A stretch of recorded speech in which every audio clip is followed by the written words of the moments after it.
I'm Charlotte, and I grew up in a small town where everybody knew everybody else's business. My sister Elizabeth is just a year older than me, and growing up, we were actually pretty close, or at least I thought we were. Our parents were hardworking folks, both putting in long hours at the local factory. We weren't rich by any means, but we got by okay. The real highlight of our weeks was Sunday dinners at our grandparents' place. Mom's parents lived right next door to us. Those dinners were something special. Grandma would cook up a storm, and Grandpa would tell us stories about the old days. I always loved those gatherings, sitting there at their big oak table, surrounded by the smell of home-cooked food and the warmth of family. Elizabeth was always more interested in her phone than the family conversation, even back then. "God, these dinners take forever," she'd whisper to me, scrolling through her social media feed under the table. I could be hanging out with my friends right now. Time flew by, and before we knew it, Elizabeth was heading off to college to study management. She was all about the glamorous life, always dressed to the nines, and posting perfectly filtered photos on Instagram. I followed her a year later, but my path was different. I chose to study design.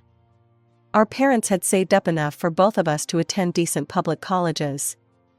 Nothing fancy, but solid schools that would give us a good education. "Your sister's going to be a successful businesswoman," Mom would tell everyone proudly. "And Charlotte, well, she's always been good with her hands." I didn't mind the comparison back then. I was too busy falling in love with design, sketching wedding dresses in the margins of my notebooks during lectures, and dreaming about creating beautiful things. Little did I know how different our paths would become, or how one family dinner would change everything. Looking back now, I can see the signs were there from the beginning. Elizabeth was always chasing the spotlight, while I was content working behind the scenes.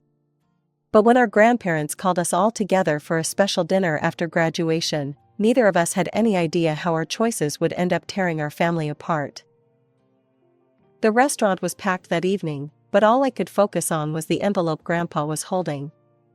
When he finally cleared his throat and stood up, the whole family fell silent. "Elizabeth, Charlotte," he said, his voice filled with emotion, "your grandmother and I have watched you both grow up, graduate college, and become beautiful young women. We want to help you start your lives right." He handed each of us an envelope. "There's $50,000 for each of you. Use it wisely." I nearly choked on my water. $50,000? That was more money than I'd ever seen in my life. Elizabeth, on the other hand, barely waited for dessert before she started planning. "I'm opening an exclusive clothing store," she announced, already scrolling through her phone. "High-end brands, designer collections. It's going to be amazing." "Have you done any market research?" I asked, remembering her business management classes. She rolled her eyes. "Please, Charlotte, I know what sells. Trust me, this is going to be huge." And just like that, Elizabeth was off and running. She rented this ridiculous space in the most expensive part of town, the kind of place where you feel underdressed just walking past the windows. Every day, her Instagram was flooded with new posts: Elizabeth posing in designer clothes, Elizabeth at business meetings, Elizabeth calling herself a young CEO building her empire. "Look at this marketing campaign I'm launching," she told me one day, showing me the thousands she was spending on social media ads. "I've hired the best sales team in town. We're going to be the next big thing." Meanwhile, I took my time. I spent weeks researching, making spreadsheets, and running numbers. My dream had always been different. I wanted to create wedding dresses, to be part of someone's special day. I found this tiny space, nothing fancy, but it had good natural light and potential. I drew up the plans myself, creating a cozy workspace with a comfortable waiting area for brides. I reached out to Maria, an amazing seamstress I'd known for years, who had more experience with wedding dresses than anyone in town. "Charlotte, this could really work," she said as we set up the studio. "You've got the eye for design, and I know how to bring your sketches to life." I also called Sarah, my best friend from design school. "Want to help make some brides really happy?" I asked her. She was on board immediately. We started small. No flashy advertising campaigns, just a simple website and some local flyers. Our first bride came through her cousin, who'd seen our workshop and liked how personal it felt. Then her friend came, and her friend's sister, and slowly, through word of mouth, we started building a reputation. "You're doing this all wrong," Elizabeth said when she stopped by one day. "Where's your social media strategy? Your brand positioning? You need to think bigger." But I was thinking different, not bigger. Every dress we made was unique, every bride special. While Elizabeth was posting about being a girl boss in her designer outfits, I was sitting with real women and listening to their dreams about their perfect wedding dress. The first year was tough, but rewarding. We started with simple designs at reasonable prices, just trying to get our name out there. I remember our first $1,000 dress. The bride hugged me so hard after the final fitting, I thought she might never let go. "Charlotte, you've made my dream come true," she said, twirling in front of the mirror. Word spread quickly after that. By the second year, we were getting more elaborate requests. "Can you do hand beading? Is it possible to add custom lace?" Of course we could. Maria's skills were incredible, and Sarah had a real talent for details. We started doing bridesmaid dresses too, it just made sense when brides kept asking. Meanwhile, Elizabeth's Instagram posts were getting desperate. The designer clothes in her photos were the same ones over and over. Her exclusive store was empty most days. I'd walk past sometimes and see her sitting alone at the counter, scrolling through her phone. Then one day, Mom called me in tears. "Your sister's in trouble, Charlotte. She's losing everything." Elizabeth had blown through the entire $50,000, plus loans she'd taken out. The expensive rent, the unsold inventory, the massive advertising campaigns, it all caught up with her. Her empire collapsed in just 3 years. "I don't understand," she sobbed at a family dinner. "I did everything right. I had the perfect location, the best brands. Everything except actually running a business," I thought, but kept my mouth shut. She looked so different now, no more designer clothes, no more perfectly staged photos. Depression hit her hard. That's when Mom and Dad started their campaign. "Charlotte, honey," Mom began one evening at their house. "Your sister needs a job, and you need a manager. It's perfect. She could help you expand the business." The pressure was constant. Elizabeth started showing up at the studio unannounced, critiquing everything from our booking system to our window display. "You really should be more active on social media," she'd say, "or this space is too small for a successful business." Finally, during yet another family dinner where they were all ganging up on me, I snapped. "Are you kidding me?" I stood up, my chair scraping against the floor.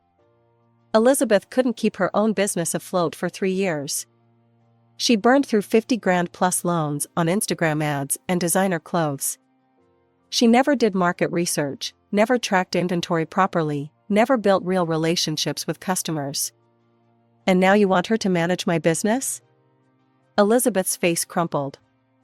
"You think you're so much better than me, don't you?" "No, I just think you're a terrible businesswoman. You can't manage my studio, you couldn't even manage your own store." The silence that followed was deafening. Elizabeth burst into tears and ran from the room. Mom was shaking with anger. "How dare you speak to your sister that way?" Dad thundered. "After everything she's been through?" "Everything she's been through?" I grabbed my purse. "You mean everything she did to herself?" "I'm done.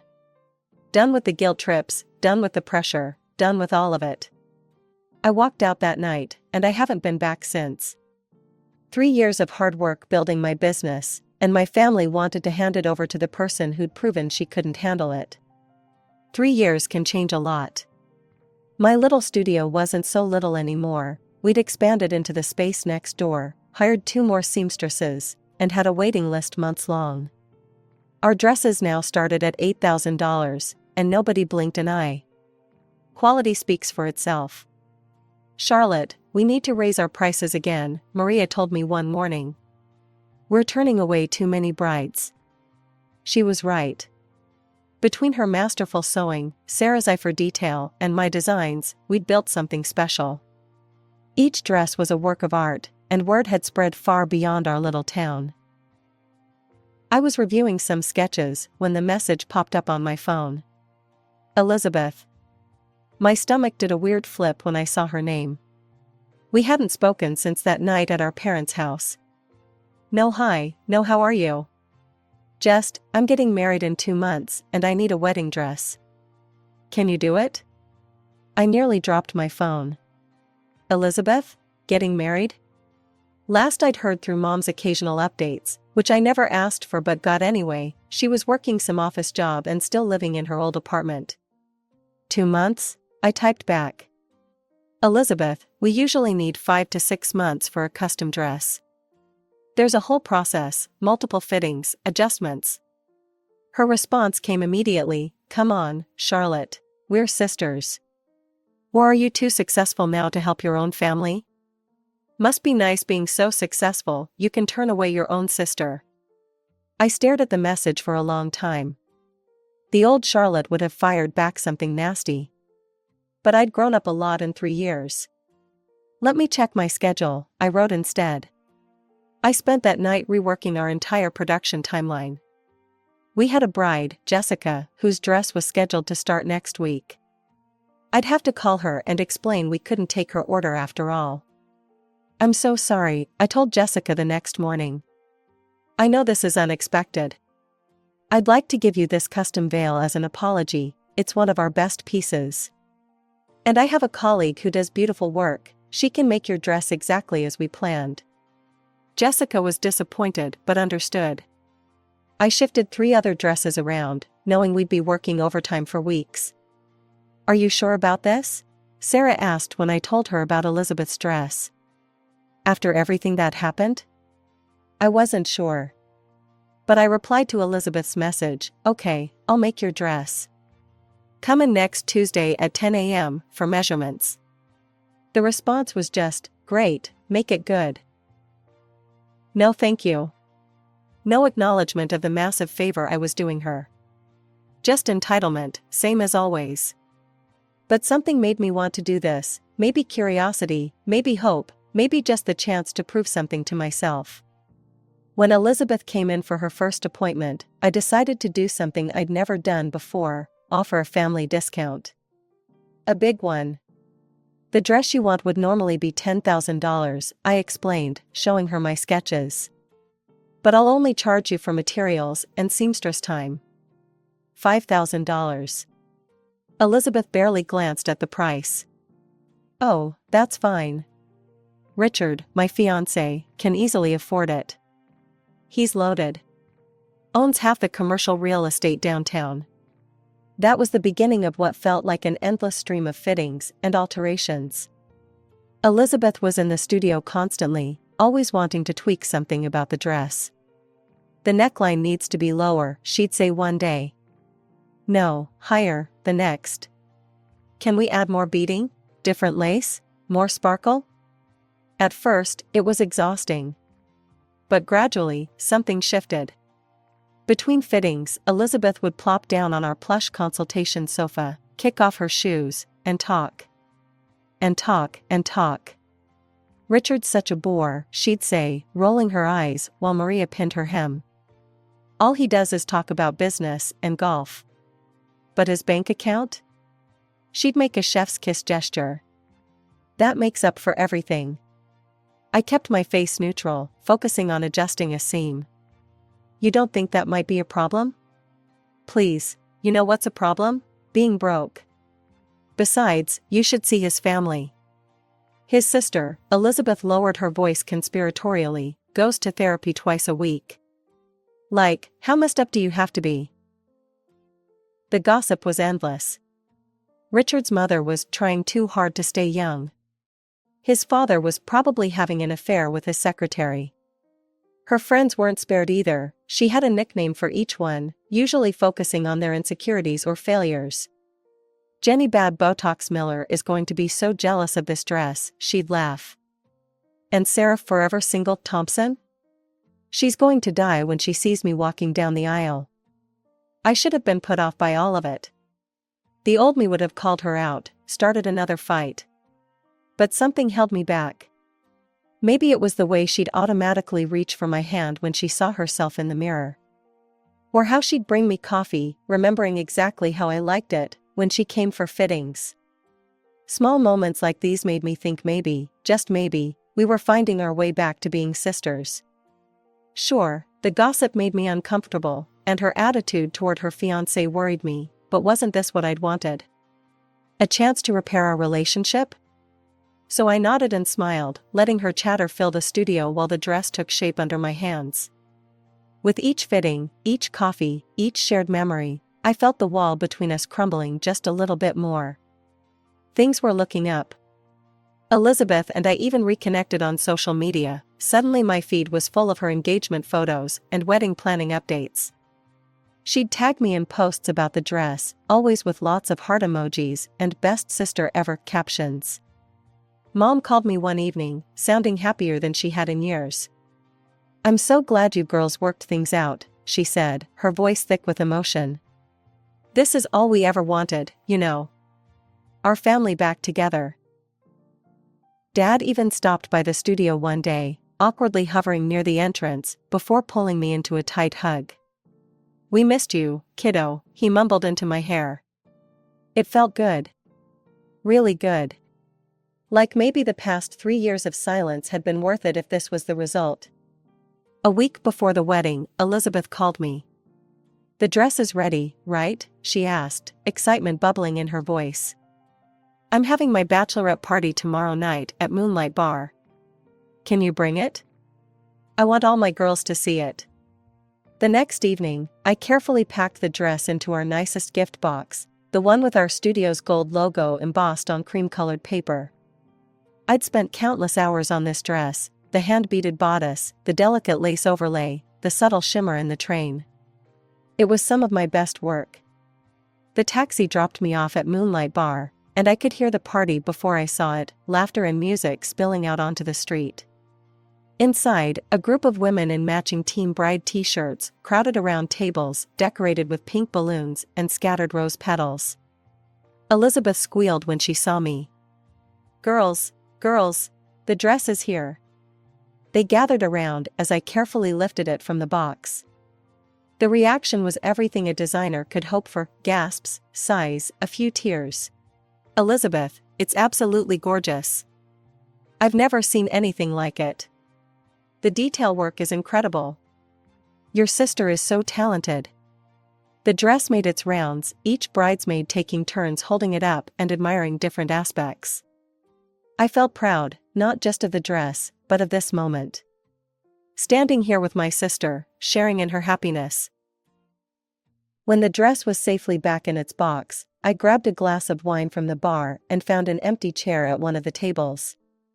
The night was young, the mood was festive, and for the first time in years, I felt like I truly belonged in my sister's life again. I was just getting comfortable, taking my first sip of wine, when I felt a harsh tug on my arm. Elizabeth stood over me, her perfectly made-up face twisted into an expression I knew all too well from our childhood: pure disdain. "What do you think you're doing?" she hissed, her manicured nails digging into my arm. "Having a drink?" I said, confused. "Celebrating with you?" Elizabeth let out a sharp, cruel laugh that made several heads turn. "Celebrating? With me? Oh honey, you're not a guest here. You're the seamstress. You delivered the dress, now it's time for you to go." The wine glass nearly slipped from my hand. "What?" "Ladies," Elizabeth announced to the room, her voice dripping with fake sweetness, "I think there's been a misunderstanding.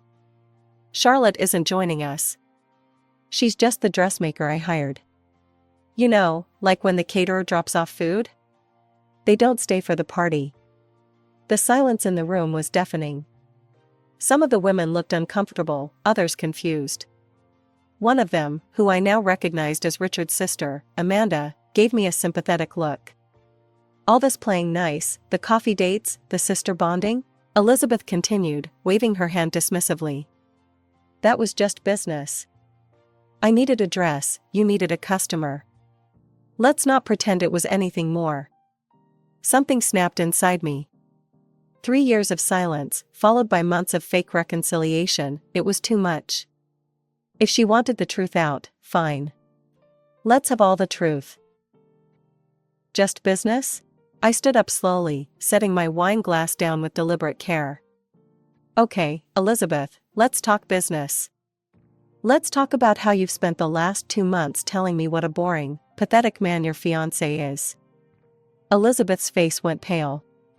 Charlotte, don't you dare. Oh, what was it you called him? A walking ATM? A necessary evil? Ladies, did you know Elizabeth doesn't even like Richard? She just likes his bank account. Amanda stood up from her seat, her face shocked. Elizabeth tried to interrupt, but I was on a roll.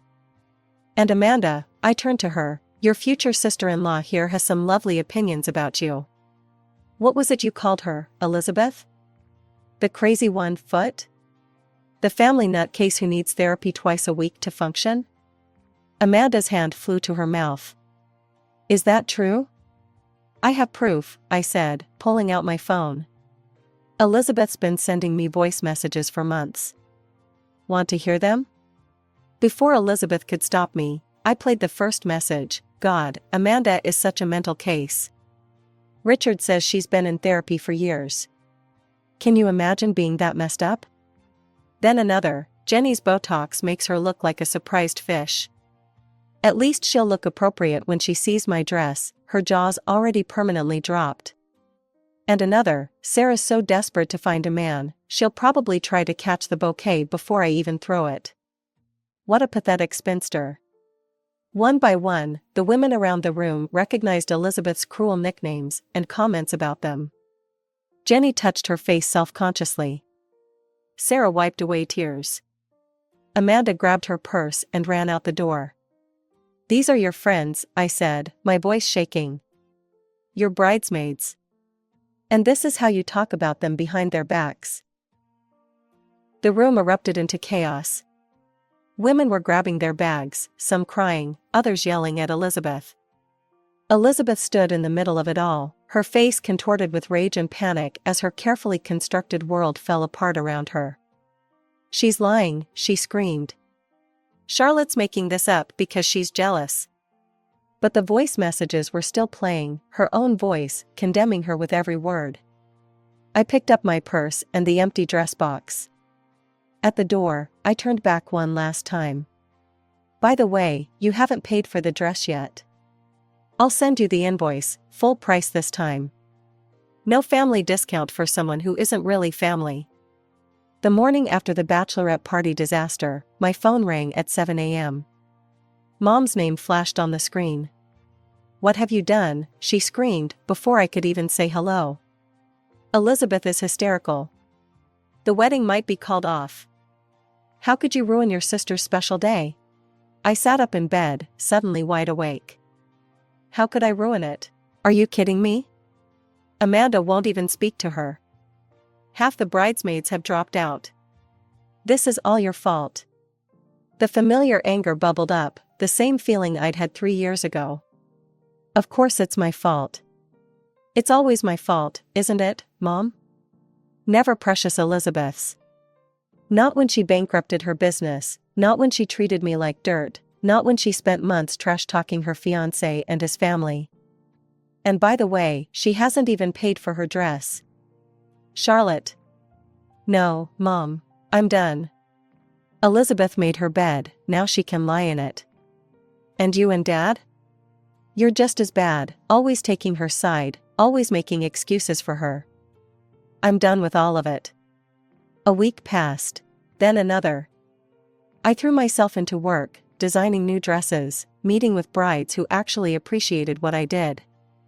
I tried not to think about the wedding that may or may not have happened. Then, 3 weeks after the bachelorette party, Mom's number appeared on my phone again. I almost didn't answer. Charlotte? Her voice was different this time, quieter, hesitant. I owe you an apology. She told me everything. The wedding had happened, but it was a shadow of the grand event Elizabeth had planned. Richard had forgiven Elizabeth, but his parents and Amanda didn't attend. Most of the bridesmaids backed out. The church was half empty. I was wrong, Mom said, her voice cracking. I've always been wrong about Elizabeth. I see that now. I just wanted both my girls to be happy. I am happy, Mom. Without Elizabeth in my life. There was a long pause. I know. I transferred the money for the dress. Full price, $10,000. Thanks. After that, we found a new normal. I started visiting my parents again, but only when I knew Elizabeth wouldn't be there. Apparently, she did the same. We developed an unspoken schedule. She got holidays, I got Sunday dinners. When we accidentally crossed paths, we acted like polite strangers.